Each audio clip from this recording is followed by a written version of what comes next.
നമ്മളെ കയ്യുമ്മ എന്തെങ്കിലുമൊക്കെ ഒരു മുറിയായി കഴിഞ്ഞാല് നമ്മൾ ഇങ്ങനെ പടയുമ്പോ നമുക്കൊരു ആശ്വാസം കിട്ടൂലേ? എന്തു നല്ല സുന്ദരനായ ഒരു ഉസ്തു കുഞ്ഞ്. അയ്യോ, കൈയൊക്കെ മുറിയാ. അതൊക്കെ പറയുമ്പോഴേ അറിയത്തില്ലേ നിഷ്കളങ്കനായ കുഞ്ഞാന്നത്. അതിനൊന്നും അറിയത്തില്ല. രണ്ട് ചെറുകൂടുണ്ടായിരുന്നെങ്കിൽ കിളിക്കുഞ്ഞെന്ന് വിളിക്കായിരുന്നു. ഈ ഒന്നും അറിയത്തില്ലാത്ത കുഞ്ഞിനെയാണോ ഓരോരുത്തന്മാരെല്ലായിട്ട് ട്രോളുകയും കളിയാക്കുകയൊക്കെ ചെയ്യുന്നത്. എന്റെ ഉസ്തു കുഞ്ഞ്, നീ ഈ പ്രായത്തില് വെല്ലുവായി വർത്താനം പറയുന്നോണ്ടല്ലേ എല്ലാവരും നിന്നെ ഇട്ട് ഇങ്ങനെ കളിയാക്കുകയും ട്രോളുകയൊക്കെ ചെയ്യുന്നത്. നിനക്ക് നല്ലൊരു മുഖമുണ്ട്. നീ ഇങ്ങനത്തെ വർത്താനമൊക്കെ ഒരു 10-40 വയസ്സാവുമ്പോ പറഞ്ഞാ മതി.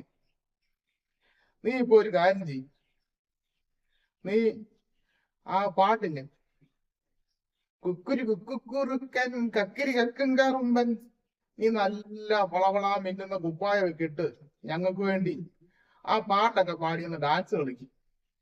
പിന്നെ അടുത്ത ദിവസം മറ്റേ മഞ്ഞക്കുഞ്ഞിപ്പാണ്ടുള്ള ചക്കിപ്പൂച്ചയ്ക്ക് അങ്ങനത്തെ കുറെ പാട്ടുണ്ട്. നീ അതൊക്കെ പാടി ഒന്ന് തുള്ളിക്കളിച്ച് അങ്ങനെയൊക്കെ ഒന്ന് ഞങ്ങൾക്ക് കുറെ വീഡിയോ എടുത്ത് അതിനകത്തൊക്കെ ഇട്. ഞങ്ങൾ എങ്ങനെയും ലൈക്കും ഷെയറും എല്ലാം തന്നോളാം. ഓരോ ആൾക്കാരോട് പറഞ്ഞ് അവരെ കൊണ്ട് ലൈക്ക് അടിപ്പിച്ചോളാം. ഇങ്ങനത്തെ വർത്താനം ഒന്നും നിനക്ക് ചേരത്തില്ല ഉസ്തു കുഞ്ഞെ. കുഞ്ഞു വായിലുള്ള നിന്റെ ഈ വെല്ലു വർത്താനം നിനക്ക് ചേരത്തില്ല. നീ അതൊരു 19 വയസ്സൊക്കെ ആയിട്ട് ചെയ്താ മതി. എന്നിട്ടും ചെയ്തില്ലാലും വലിയ കുഴപ്പമൊന്നുമില്ല. നീ അന്നേരം ഈ കുറുക്കനൊക്കെ ചെയ്താ മതി. അതാ നിനക്ക് നല്ലത്. അതേപോലെ എനിക്ക് ഈ കോഴിനെ അറുക്കുന്ന ആളുകളോട് പ്രധാനമായും പറയാനുള്ള ഒരു കാര്യം എന്തെന്ന് വെച്ചാല്, നിങ്ങൾ കോഴിനെ അറുക്കുമ്പോഴേ അറുത്ത് കഴിഞ്ഞിട്ട് ചെറിയൊരു ബക്കറ്റിലേക്ക് ഇട്ട് വെക്കരുത്. കാരണം ആ കോഴിക്ക് ഒന്ന് പടയാനുള്ള ഒരു അവസരം നമ്മൾ കൊടുക്കണം.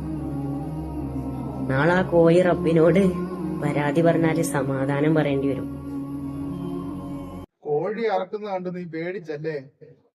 നിന്റെ കുഞ്ഞു മനസ്സല്ലേ, നീ കുഞ്ഞായോണ്ടാ നിനക്ക് ആ പേടിയൊക്കെ വരുന്നേ.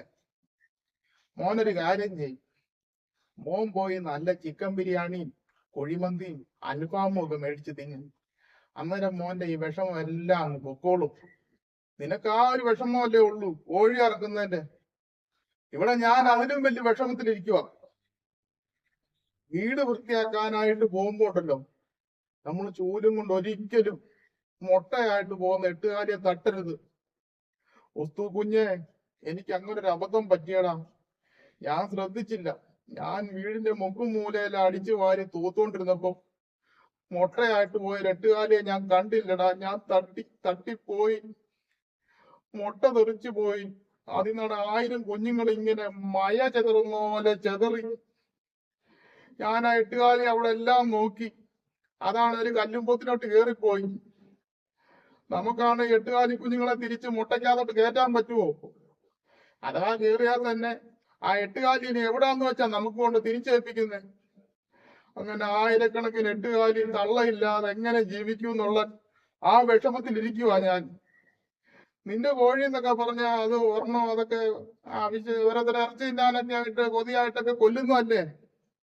ഇത് അതുപോലാണോ? ആയിരക്കണക്കിന് എട്ടുകാലി കുഞ്ഞുങ്ങളല്ലേ. അതുകൊണ്ട് കോഴിയൊക്കെ കൊന്നു, അതൊന്നും വലിയ പ്രശ്നമില്ല. പക്ഷെ ഒരിക്കലും മുട്ടയായിട്ട് പോകുന്ന ഒരു എട്ടുകാലിയെ ചൂലും കൊണ്ട് തട്ടരുത്.